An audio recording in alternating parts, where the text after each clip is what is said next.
So, hello and welcome. Thank you for joining us today. I'm Lisa Affelberg from Jewish Veg, and we're very excited to partner with the Jewish Initiative Animals for our community building holiday event series this year. Before we get started, I want to say that today's event is being recorded, as you probably just heard, and everyone who registered will receive a link to the video recording by the end of the week. Our organizations are focused on teaching the Jewish community about the plant-based lifestyle, animal advocacy, and in aligning our communal food choices with our Jewish values. We're excited to share that this year we launched our first cohort of 8 Jewish institutions into our sustainable dining program, where we are teaching these synagogues, Jewish camps, and day schools how to create a food policy that has them reducing the amount of animal foods they provide and serve by 20% at a minimum. We're excited to grow this program and include more Jewish institutions in the coming year. You can sign up for our newsletters and follow us on social media at the links we put in the chat now. We are so thankful that you are here to celebrate Shavu'ot with us, and we will invite you to our next holiday series for our next holiday event for Rosh Hashanah LeBehemot, our New Year for the Animals, in early September. So please stay tuned. I'm going to turn it over to Rabbi Jonathan Bernhard, who's the executive director of JIFA. Jonathan is based in Los Angeles and is a conservative rabbi. In addition to serving all animals, Jonathan is the co-founder of the Valley Chevra Kadisha and is crazy about English Premier League soccer, fostering mama dogs and their puppies, raising chickens, and playing ukulele badly. He's also become an enthusiast and advocate in recent months on green burials. Jonathan, thank you so much for leading us today in what should be a wonderful hour of learning and discussion. Thank you, Lisa. And it's a pleasure to be here, to be able to partner between Jewish Initiative for Animals and Jewish Veg, to be able to do a little bit of learning together, come together and just share a little Torah and grow in our awareness in terms of both Jewish tradition and our own obligation towards the other animals with whom we share this world. So today what we're going to be doing is at once simple, but hopefully very, very, very deep in terms of our study, which is we're going to be taking what is referred to as a teshuvah, a responsa, which is when a question is asked to a rabbi and the rabbi gives an opinion. That opinion is holds the weight of sort of a legal opinion. And there was this one very famous rabbi in Israel by the name of Rav Ovadia Yosef, who I'll share a little bit more about. And he was a very, very important rabbi in the Sephardic community and in Israel in general. And he was asked the question, is it kosher to attend a bullfight? And he gives the answer. Now, just by the way, I want to just start out by saying and being very clear, and he will be very clear in the first sentence, because I know there was a little bit of confusion about this. The answer is no. Okay? Just so you know.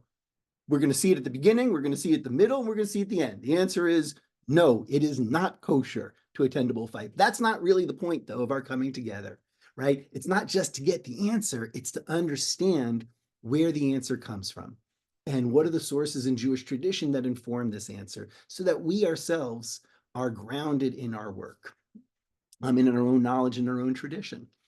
So that's what we're going to be doing today. And I'll go a little bit more into depth about why I'm using this particular rabbi and this particular teshuvah. But before we do so, I'm just going to ask one small favor, if it's okay for people, just for a second. I want to invite everyone to turn on your cameras so I can see everyone's faces for a sec, just so we can wave to one another. Come on, people. Michelle, Judith, Carol, and whoever is 847. Just a quick flash, no? Okay, well, I just wanted to, just to ask, because it is always nice to see faces. But if you want to stay anonymous behind there, that's okay as well.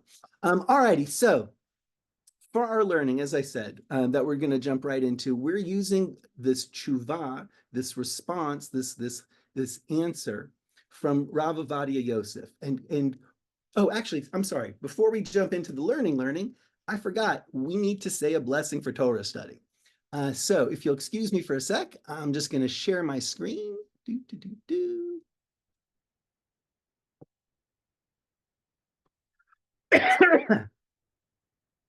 So I just want to check and make sure everyone is seeing the same thing that I'm seeing. Does everyone see, is it kosher to attend a bullfight? Yes, we do. Okay, then if I do this right,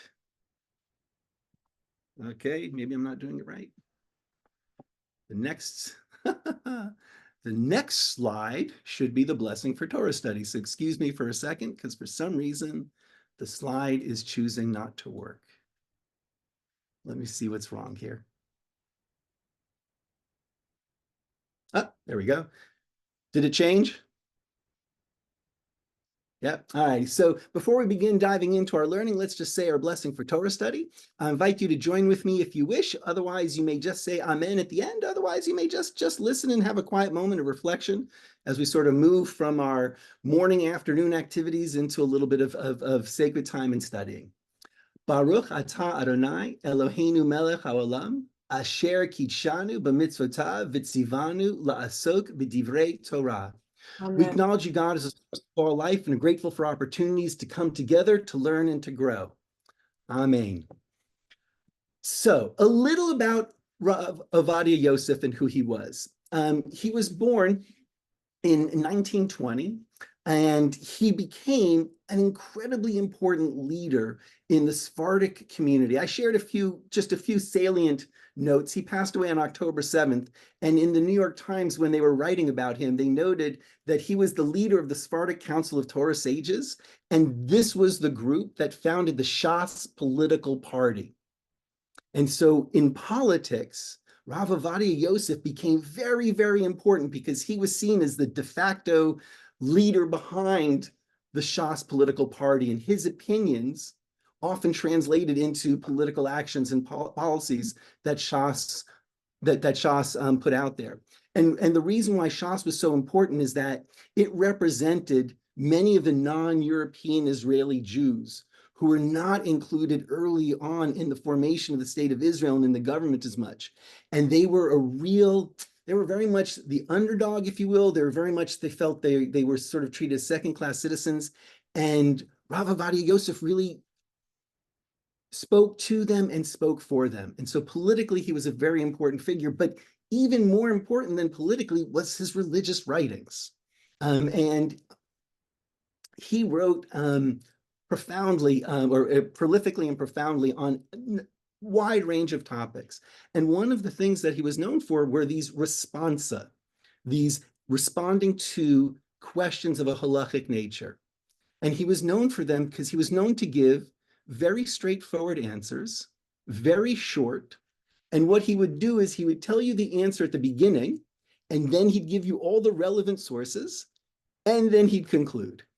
And his teshuvot were very simple and straightforward, and that's why I wanted to use him to explore not so much the issue of attending a bullfight per se, because I don't know about you, I just don't even have that many opportunities to attend a bullfight. And I will say, as a pulpit rabbi for 25 years in a congregation here in Los Angeles, that question was never, ever asked of me.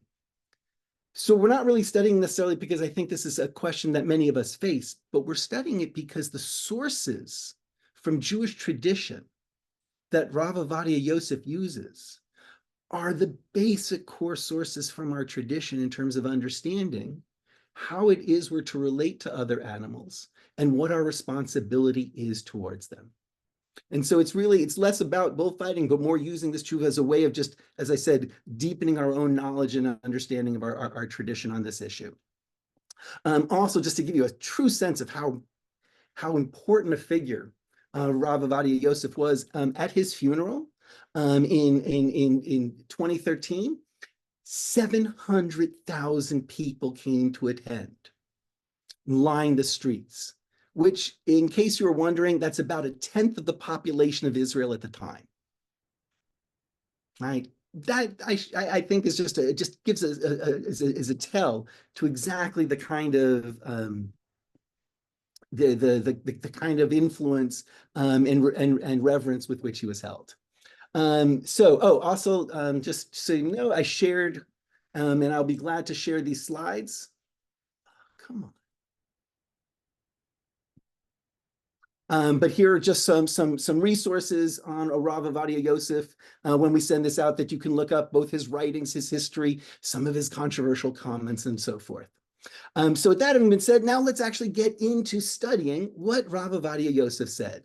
So the question that's asked is it permitted, according to Halacha, to attend a bullfight? And here's how he begins. He starts by saying, there is no doubt that the essence of a bullfight is fully contrary to the spirit of our holy Torah. Right? So right off the bat, he's telling you exactly what he thinks, right? Bullfighting is contrary to the Torah and the spirit and intent of the Torah. He said, it is more indicative of a culture of sin and cruelty that finds no witness in those associated with Yaakov. Here he's referring to Jacob, who's seen as being sort of the progenitor of the 12 tribes of Israel. It is, as the rabbinic statement teaches, there are 3 virtues to Israel: bashful, compassionate, and acts of chesed, acts of kindness. So this is his first statement, his first opening statement. How would you characterize this statement, by the way? And this is going to be a little bit kind of like back and forth. I'm going to hopefully get some people to participate, even if you don't want to turn on your cameras. But I just want to ask, what kind of statement is this? What is he doing here? How would you characterize this?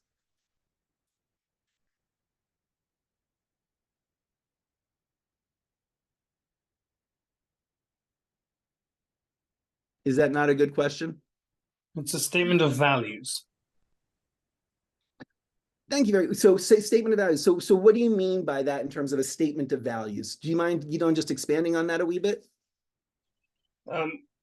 He indicates what the Jewish values are that would apply to this question, and also indicates that, well, he gives a good idea of what he thinks about it.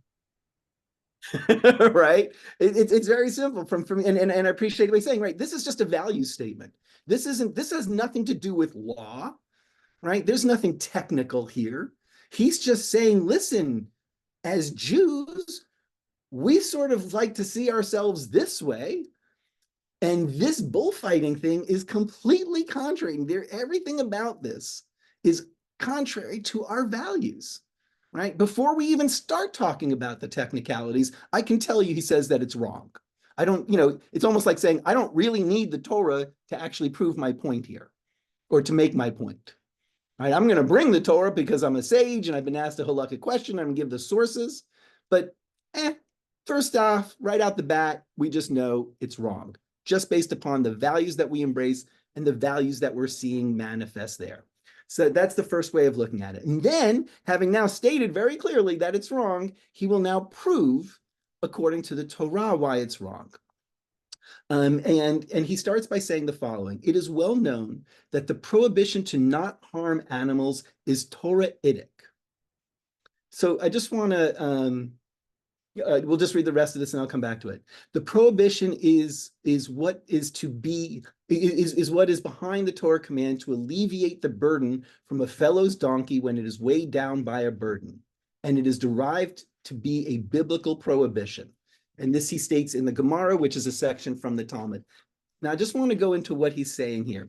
So the first thing he's saying is that the prohibition not to harm animals, which we refer to in the Hebrews, tza'ar ba'alei chayim, which actually just means, by the way, suffering of living creatures. It doesn't even say minimize the suffering. It doesn't say it just says not to harm them. It just says suffering of living creatures. Is just that little translation. But he's saying it's Torah-idic. And the reason why, what that means is, as it sort of indicates, is that this prohibition is based in the Torah itself. Now, I'm just curious, why is it important, do you think, for this argument? And it's going to be really important for us in the Jewish community, especially those of us who are active on this issue. Why is it so important for him to say that the prohibition to not cause harm to other creatures is from the Torah? Where else could it have been from?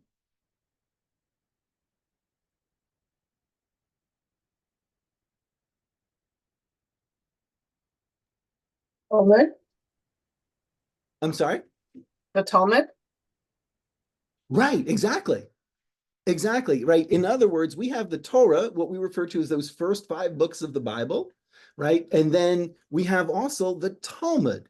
Now, the Talmud is collected rabbinic conversations that span roughly 100 before the Common Era to about 500 of the Common Era. So it's conversations spanning 600 years. And much of the Judaism that we live today comes from the Talmud, right? Comes from the rabbis articulating things in the Talmud and trying to take Jewish life as it was lived, as well as what it sees in the Torah, and fuse it together to create this thing that we call Jewish civilization. And by the way, I'll give you one great example of a rabbinic tradition that doesn't come from the Torah at all, that many Jews are familiar with, right?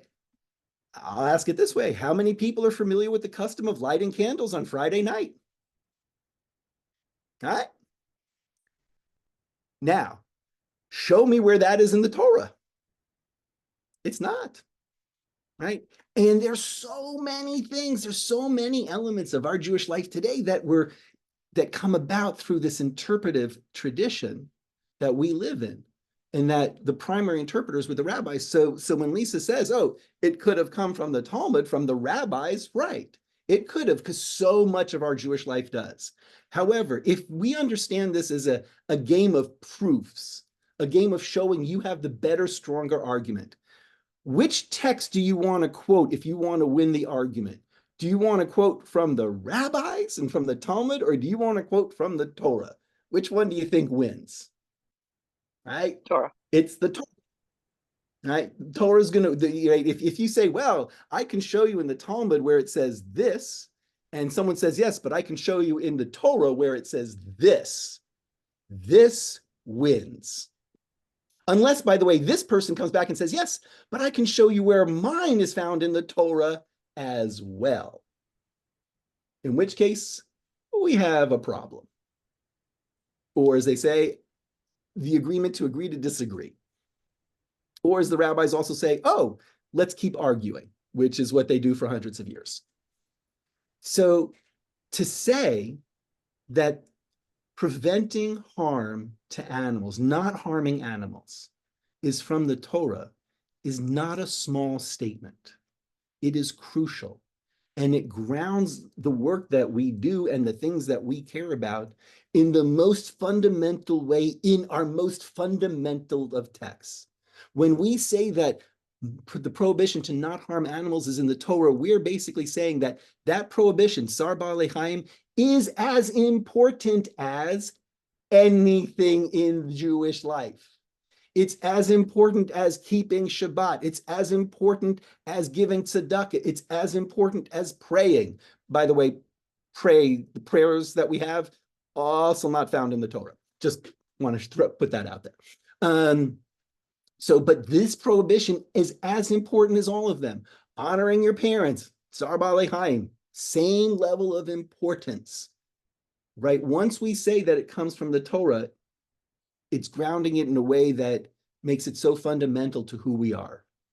And the reason why, by the way, I should point out that he has to say that it is grounded in the Torah is because nowhere in the Torah does it explicitly say, don't harm other animals. It's a very curious feature, considering also that the Torah is such an agricultural book and based in an agrarian society. Perhaps it was obvious. Perhaps it was understood. Like, of course you don't treat your animals cruelly. What? I mean, like, huh?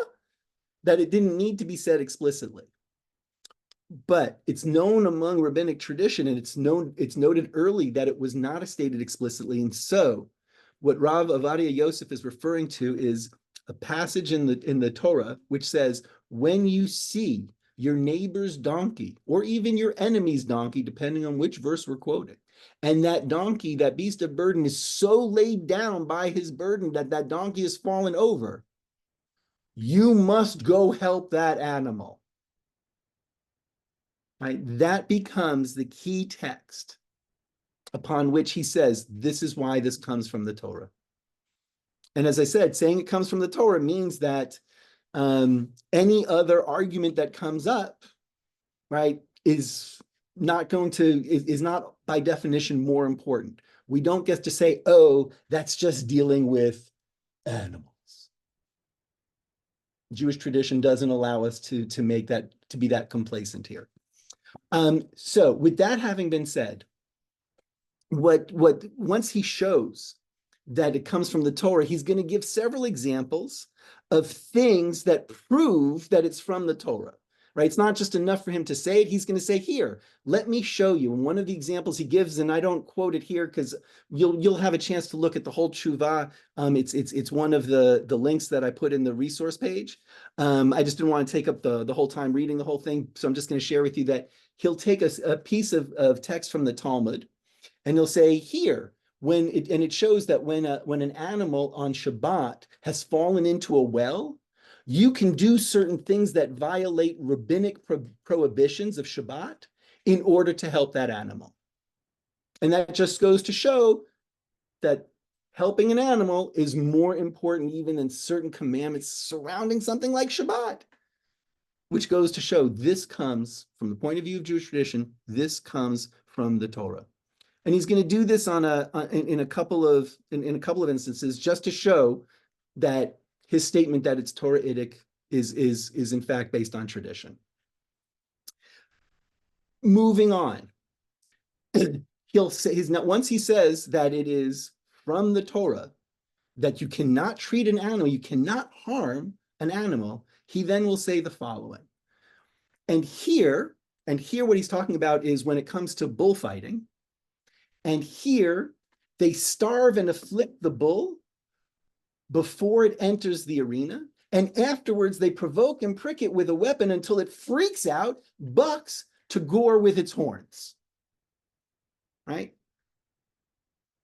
So when Rav Ovadia Yosef says this, right, to him, it's very clear, right, that this violates the Torah's commandments.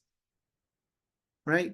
You're not allowed to cause harm to animals. That's what the Torah says. And here, not only do they not cause harm, right? They actually strive and afflict the animal intentionally before it goes into the arena. And then they prick it and it freaks out, of course, right? From his point of view, it is obvious. It's obvious that this violates the Torah, that it's not permitted, right? You can't harm animals, so certainly starving and afflicting them is not okay. Just want to check in right now. How are people finding this argument in this conversation so far? I'm just hoping that if everyone is just want to check, make sure everyone's sort of following the logic behind it. And B, I'm just curious if there's any reflections or anything that strikes people as we're going through it at this moment.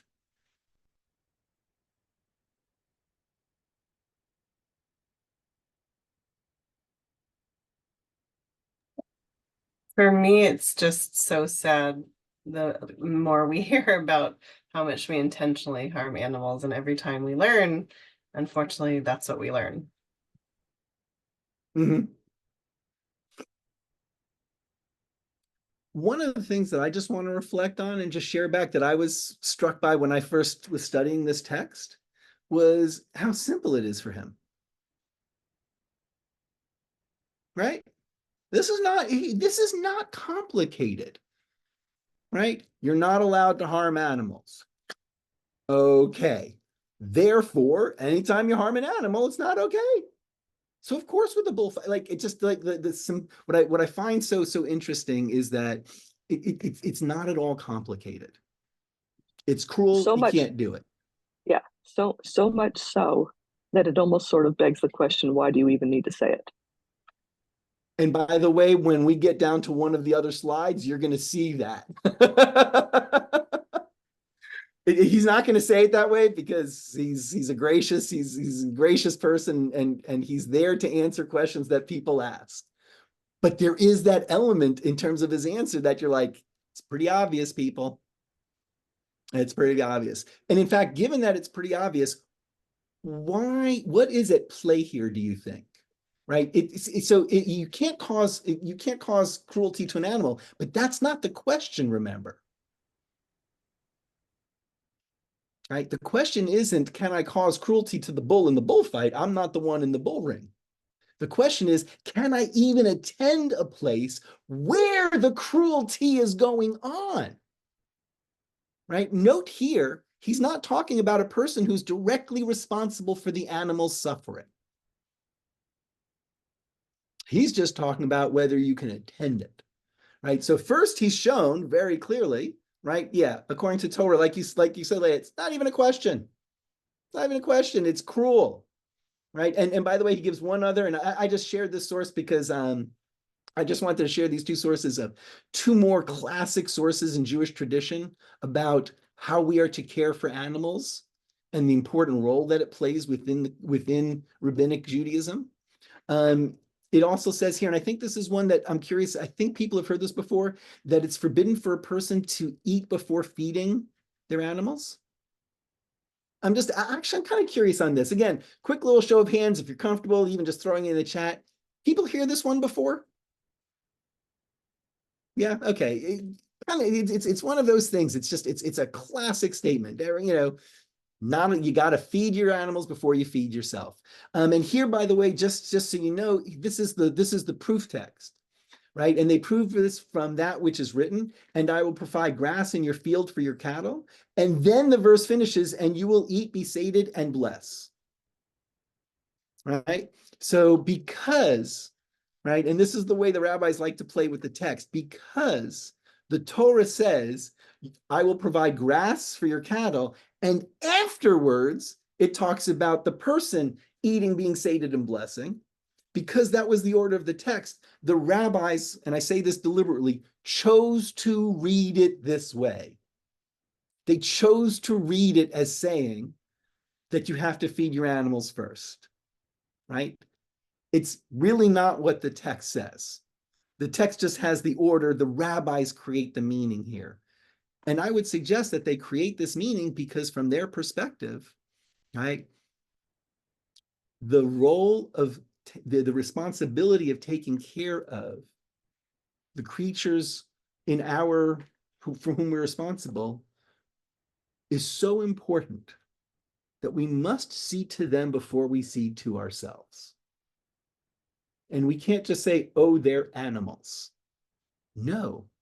They are, from the Torah's point of view, not animals per se, because we're all animals from the Torah's point of view, but they're animals for which we are responsible, right? I would argue we are created in the image of the divine in order to be able to tend properly to these other species. If we don't tend properly to them, we're not really fulfilling the image of our divine. And I think the rabbis understood that, and that's why they said, yes, of course. So of course you feed your animals before you feed yourself, right? Because that is your obligation to tend to and take care of. So just wanted to share that source and a little bit of the background. Though, as I said, many people, as in my experience, have heard it. This next source that comes from the Talmud is a little less well known.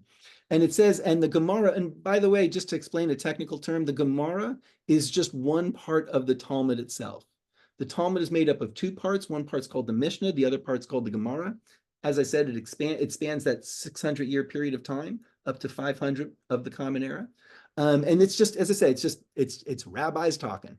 And so they told an incident about Rebbe HaKadosh. And Rebbe HaKadosh is Rabbi Yehuda HaNasi, who lived in Israel in and around 200 of the Common Era. And he is one of the most important figures in Jewish history and in Rabbinic Judaism, because he is the one who's credited with editing the text of the Mishnah. So he edited one of the core foundational texts in Jewish tradition. And he said, and it said of him, he would have compassion even for the impure sherets, which is to say, animals that Jewish tradition does not consider kosher. In this case, the example that's given is rats or weasels and things like that. And why? Because it is written, and God shows mercy to all his creatures, therefore, or creations. Therefore, all who show mercy on God's creations, heaven will show mercy towards her, and she'll be saved from sufferings. So just so you know, there's a story. There's a story that for some reason it's not, it's one of these stories that does not have broad awareness in the Jewish community yet, but we're looking to hopefully take care of that. And it's a story about a calf that was on its way to being taken to be slaughtered by a shochet. And the calf broke away from the line of other cows, and it came running over to Rabbi Yehuda, and it put its head in Rabbi Yehuda's lap. And Rabbi Yehuda looked down at the calf and said, "Why are you here with me? Why are you not going to what it is that you were created for?" Right? He shows no compassion to the calf, right? And the calf is taken away and slaughtered. And from that moment on, the Talmud relates, Rabbi Yehuda HaNasi suffered from intestinal pains that were so bad, and by the way, I'm just going to say it the way the Talmud says it, that you could hear him go to the bathroom when you were out in the fields. By the way, and some say, because this is the way the rabbis love to talk, you could hear him going to the bathroom when you were in the port on a boat, which is to say, right, which is just the rabbis' ways of saying, this guy suffered. And it wasn't until several decades later, he endures this, when a maid in his house was about to sweep away a family of weasels that had made its home in a corner, and she was about to kind of hit him with a broom. He said, "Stop, don't do that." And the Talmud rates that from that moment on, his sufferings ended. Right? The idea being, if you show cruelty to God's creation, God doesn't like it.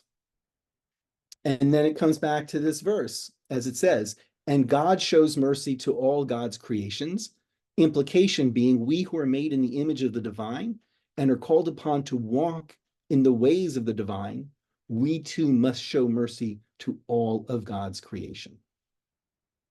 So this, along with the source we saw before about feeding one's animals first, are two classic sources in Jewish tradition that speak about, not from technical terms necessarily, but from a more kind of emotive place about the importance and role that animals are to take in our lives and our obligations towards them, especially when it comes to treating them properly and not causing any harm. So again, just want to pause before I go to the next slide, where he's going to share his conclusion. But before I do that, I just want to see if there's any questions about anything that we've touched base on. So I have one question, because I am always curious about source familiarity, as I mentioned before. Many of you raised your hands when I asked if you had heard about feeding your animals before yourself. I'm just curious, how many people have heard the story, the text that I just shared?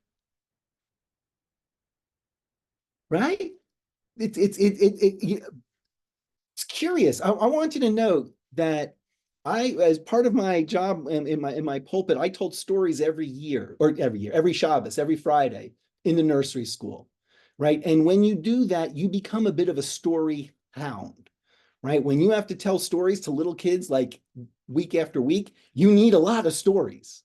So I read a lot of storybooks, and I would stories from the Talmud, story from Aesop Fable. I had stories with Sufis that I just called them rabbis. I took stories from all different traditions. I read compulsively every book, child literature book. I have a whole stack of them still here in my house. Never came across this story. I only came across this story about 2 years ago. And it was a fluke. I looked at a text, and the text made this obscure reference to just like this, and then I followed it up. So it's very interesting, and I appreciate people responding. Like, I had not heard that story, as I said, until a couple of years ago. Later, yeah, you hadn't heard it either, huh? Yeah, it's funny the things that kind of make it. Okay, so with that having been said, oh, yeah. Is there any explanation for why that's not known? I mean, is there anything about where it's located in the text? I mean, so that even you didn't know it? No, it's right there in the Talmud. It's not even in it. By the way, there's 20 volumes to the Talmud, so fair to say there are some more obscure volumes that are out there that no one really looks at, or no one looks at too hard. This wasn't one of them. I'm open to suggestions. I truly have no reason as to why the story isn't, more known and more out there. And if anyone has a speculation or thought they want to share, please feel free to share it here, put it in the chat, or you can email me or call me. I'm open to it. I'd be very, very curious. I have a question, all right. Jonathan. Yeah. For those that are Yeah, please. familiar with that, do they tie it to tza'ar ba'alei chayim, or is it just not at all used as an example for that value, other than by us? No. If the only time since I've read this story, now heard it, I've seen a couple of other people use it. I've seen some other sources, some other rabbis quote it. It is always used as tza'ar ba'alei chayim.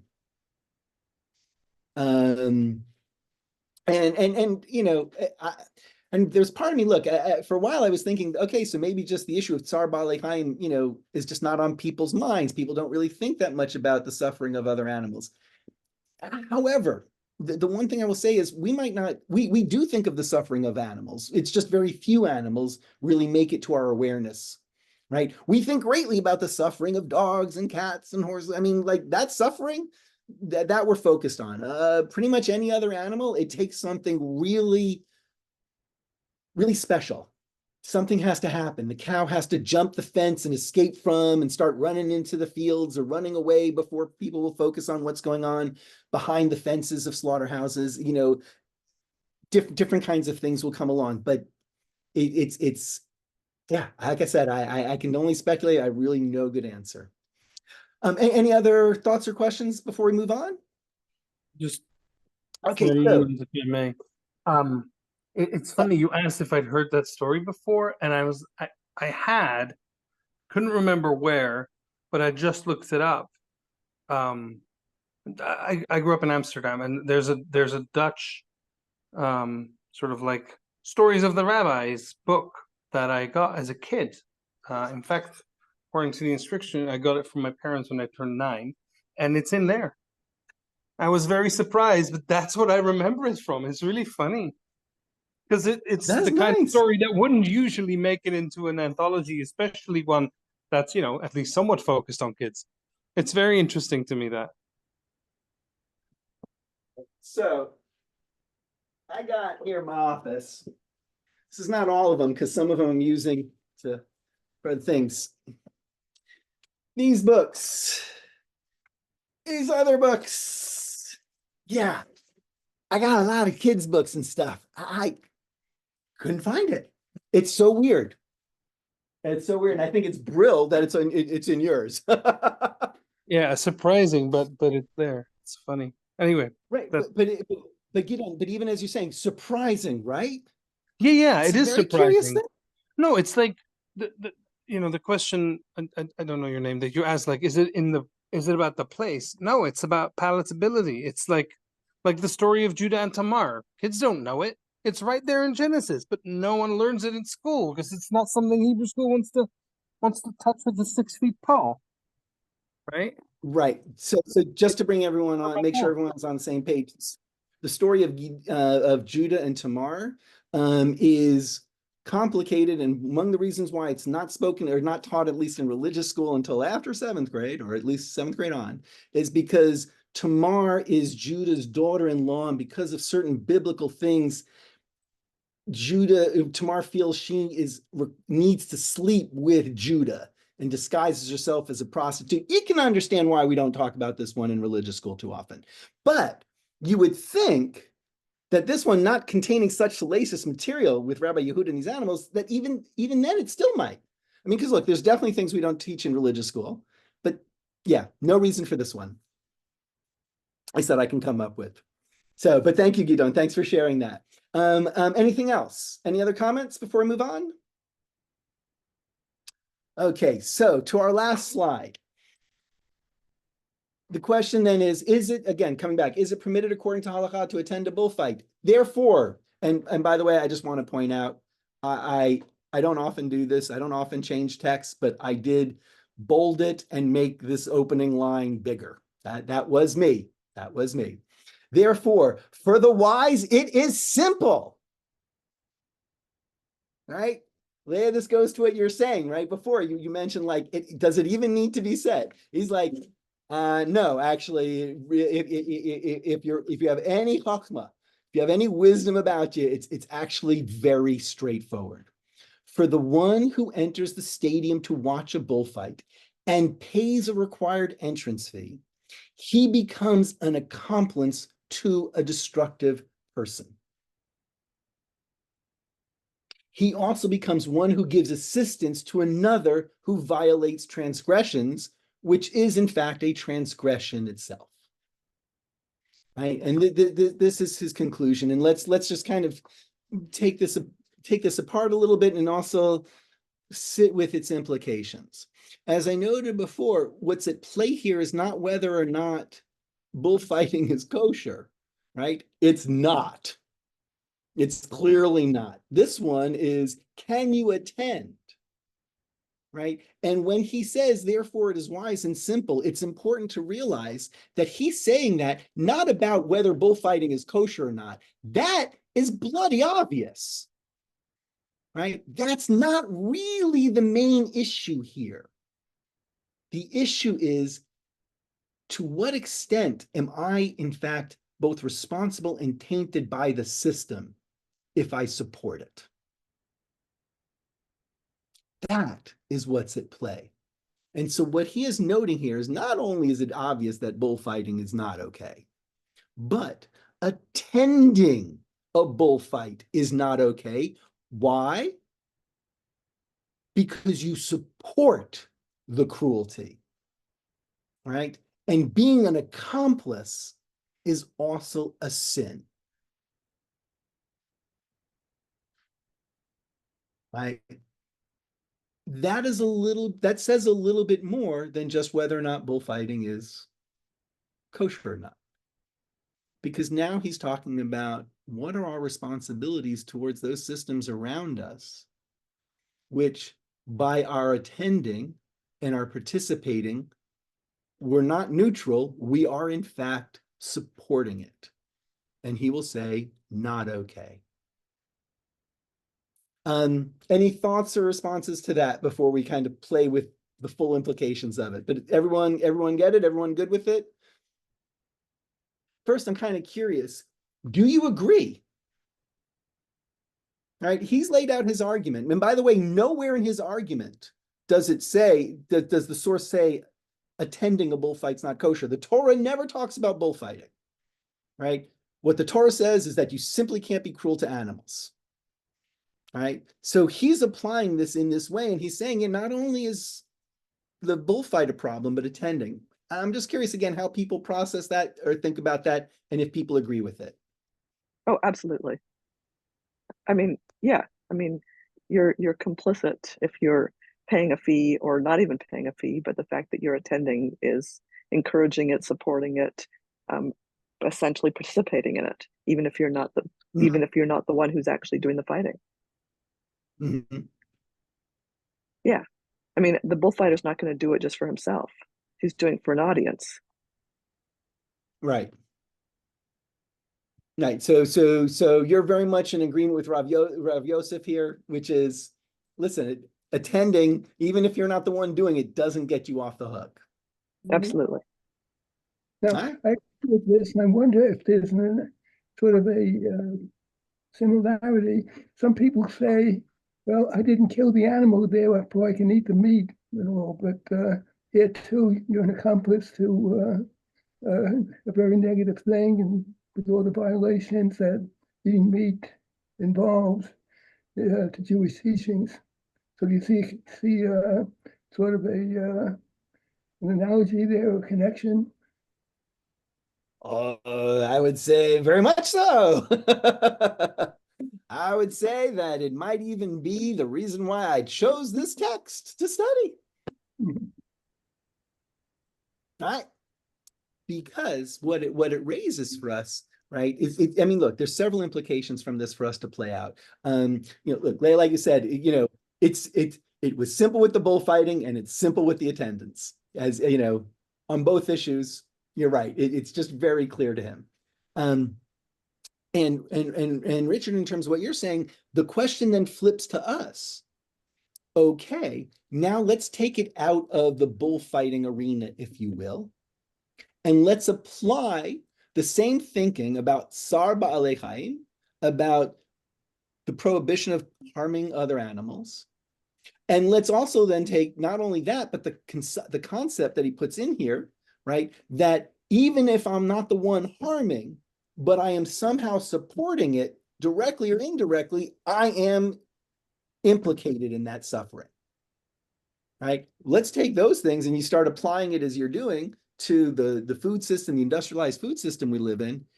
Yes, it raises some very interesting questions. Now, one of the things I want to point out is I did a chunk of research. I want to be clear. I am by no means a Rav Ovadia Yosef scholar, of which there are many, because he was really just a great mind. Might have said some crazy controversial things, and he did. Said some truly offensive things. And a great Torah scholar. And so people have been studying his work, and I've been reading, and he never really takes on the issue of factory farming. He never addresses the suffering that goes on within the food system. He writes about and has all sorts of teshuvot, all sorts of response, all sorts of answers to questions about kosher. But this one I couldn't find, at least where it's directly or even sufficiently indirectly addressed. So one of the questions, or one of the interesting things is, here's a man for whom it's so clear that bullfighting is not kosher, and so clear that even attending is a problem.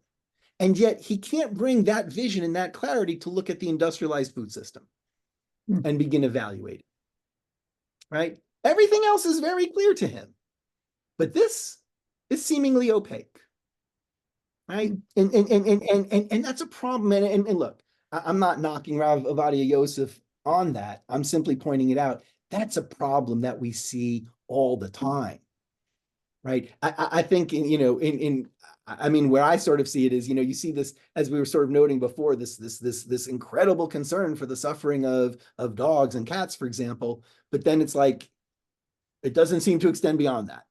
And you're like, how can you not see, like, so there's lots of, everyone has blindness, or a lot of people have blindness around this issue. And Rav Ovadia Yosef too just did not see, right, the suffering that goes around, that's all around us with the food that we eat. Yeah, I don't know if he looked at it and he just didn't want to look at it. I don't know what awareness he had, but just he doesn't address it. Yeah, Melissa. I also wonder if it's also just easier to point fingers at what feels like maybe a separate dominant culture. And so bullfighting has this long history culturally within, certain geographical locations, but also just, Roman, Greek, all of these cultures that were always in opposition to Jewish culture. And when it comes to food systems, that's a system that we all share. And whatever is culturally dominant around the practices of raising animals for food ends up being, in a contemporary way, the culture of Jews. So it's easier to take a cultural phenomenon and say, like, that is clearly against the values of Judaism. But I wonder if it's a lot harder to look at something in which we are clearly, involved and somewhat dependent on those structures that exist, and to say, oh, this doesn't feel aligned. Right. Oh, I think that's a really interesting point. Very much so. Yeah. Yes, it could very well be along those lines. Other. No, except Richard, you look like. when you say along those lines, then we have the additional considerations that eating meat is not just harmful to the animals, but to have the additional reasons, the environmental effects, the health effects, the impact on hunger, and so many more resources are needed for the animal-based diet. So it goes way beyond just bullfighting, where tza'ar ba'alei chayim, the compassion for animals is the issue. So you'd think, if anything, I should put much more attention on the consumption of meat. Right, exactly. You would think that, in terms of, what we're saying, that focus, but It's not. And like as Melissa noted, sometimes it's easier to hit those cultural almost icons that are a little bit more removed, that are not necessarily seen as being part of your culture, as an easy way of drawing a distinction between you and other cultures. By the way, another place where Jews did this, where they looked at the surrounding cultures, they looked at the practices, and they used it as a way of sort of saying, not us, is with food in biblical times. The early laws of keeping kosher, for example, the separation of milk and meat, of not boiling a kid specifically in its mother's milk, was actually viewed archaeologically as being something that was a practice that other cultures around the Israelite culture engaged in. And one of the ways they sought to separate themselves from the other cultures was saying, yeah, we don't do that. Right? You know, as you said, that's sort of like, that's that culture. And it's easier then to kind of critique and offer up, where it's harder to see it when it's just part of our own. So definitely one element of his work that's important to take away in terms of an implication. The other implication has sort of been out there, and certainly from where I suspect many of us are coming from, is, yeah, you can't cause unnecessary suffering. So when you look at the industrialized factory farm system, right, it's hard to really see how this is not a complete violation of tza'ar ba'alei chayim. Right, and we're not saying farming is an issue, right? That's not the Torah's perspective. Here we're really focusing on this form of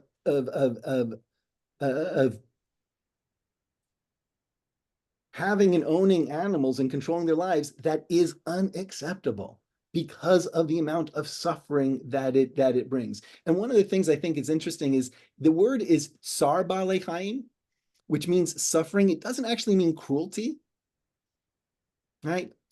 Cruelty is different than suffering, right? Cruelty tends to be more, we often associate with something that's a little bit more directed, a little more intentional, right? And in a sense, with a twist and with an element of depth and pain that suffering doesn't have to have, right?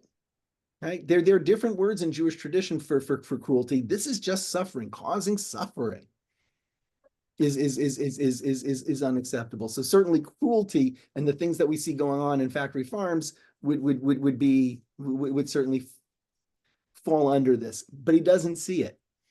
And then in addition, the implication, obviously, from our perspective is, first, we see a system, factory farm system, that is, in a sense, an embodiment of incredibly cruel practices, right? But even the people who then support it, which is to say, even the people who consume any of these products, even if they're not directly responsible, they themselves, according to, if you follow the logic of Rav Ovadia, they themselves are transgressing. Right? It's not necessarily the same as if they were, the ones causing the suffering directly, but just because they're not the ones not causing it, they are transgressing what Jewish tradition says. Right? Which puts us in a very kind of weird position with people. Right? Because we see people who are transgressing something, right? But how do you speak to people when they're doing something that we think and believe in our heart of hearts and look at our tradition and say, no, it's not okay, right? Because generally when you tell people, here the thing is, the person asked the question, is it okay? Rav Ovadia Yosef didn't just come out and say it, right? Because when you just come out and say something when people don't ask, they tend to not be so open to the answers, right? And so, part of the challenge of the work that we do is we want to raise awareness just so people are willing to ask the questions so we can provide them with the. I'm sorry? Did I miss someone's comment? Sorry about that. All righty, we have 4 more minutes left, and I do, like Lisa, I appreciate starting on time and trying to conclude on time. So there's just 2 more points I'm going to bring up before we do that. Gidon, yes. Sorry. Yeah.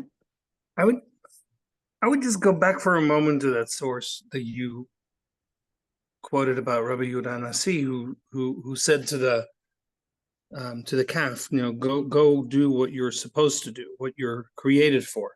And I think that is where halachically people approach food differently, because it's not for entertainment, it's for a higher purpose. And that's where that doesn't justify cruelty, to be clear. But I think it puts food in a different category. It puts the act of dealing with animals for the purpose of food in a different halachic category. And I think a piece of it is also in terms of why Rav Ovadia Yosef may not have answered this question, maybe exactly that. No one dared ask him.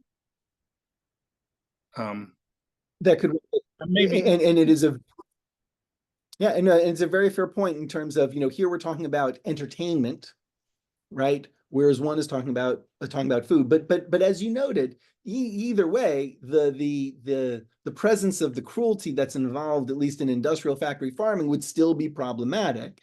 But because it's food and not entertainment, we're less.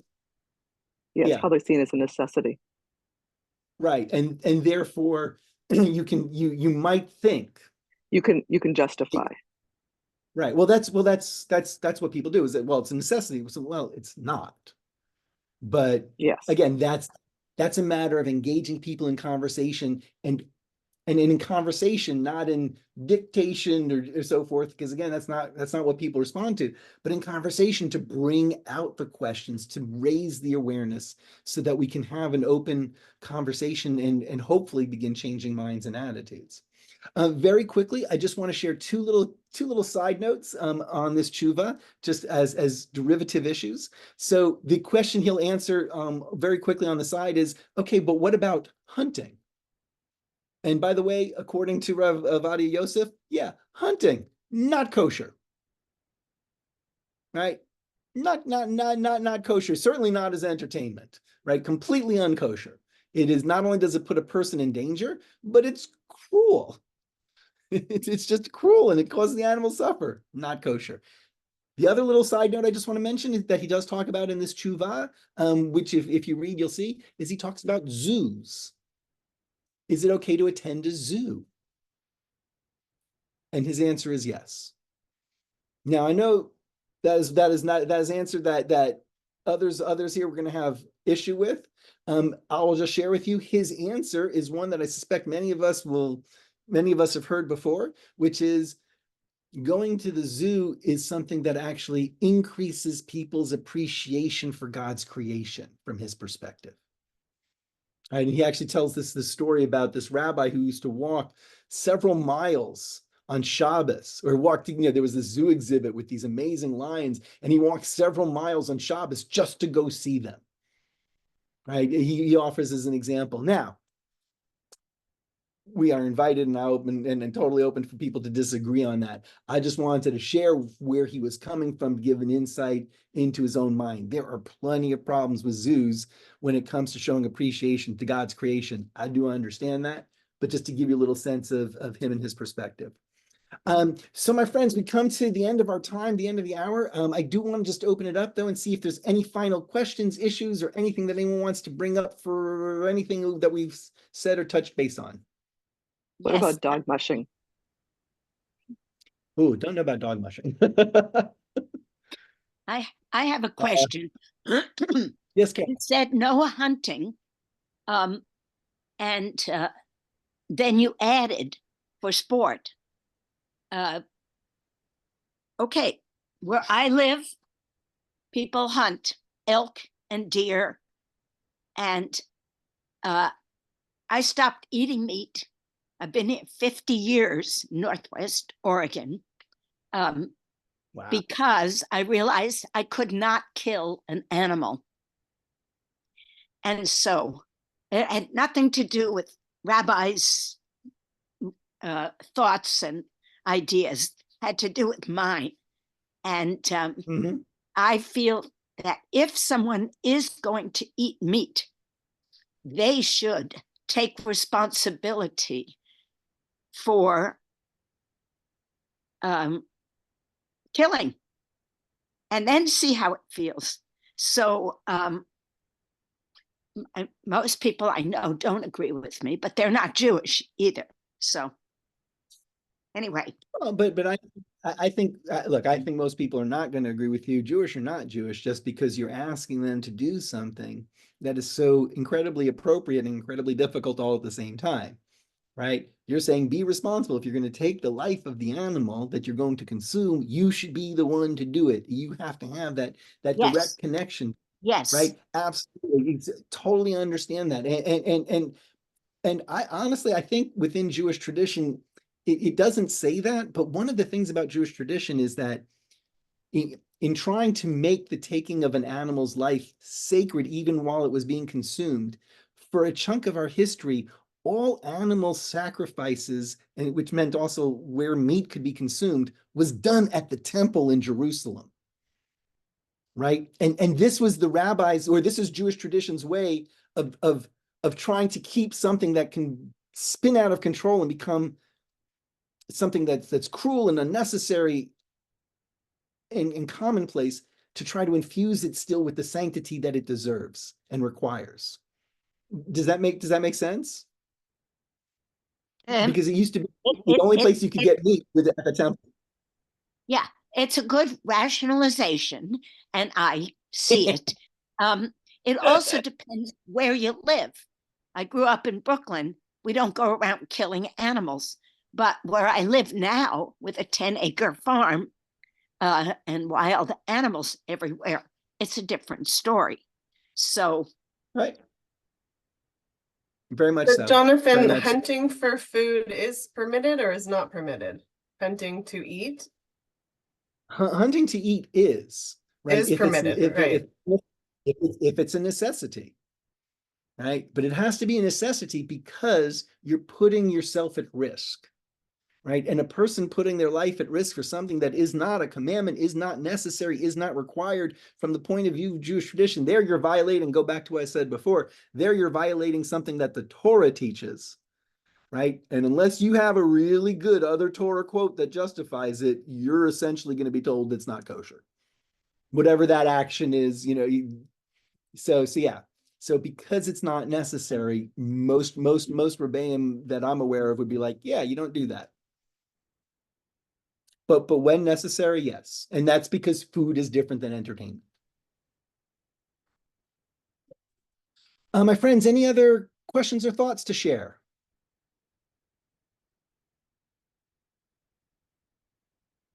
Richard, I can see your mouth moving, but you're muted. Again. Okay, thanks for letting me know.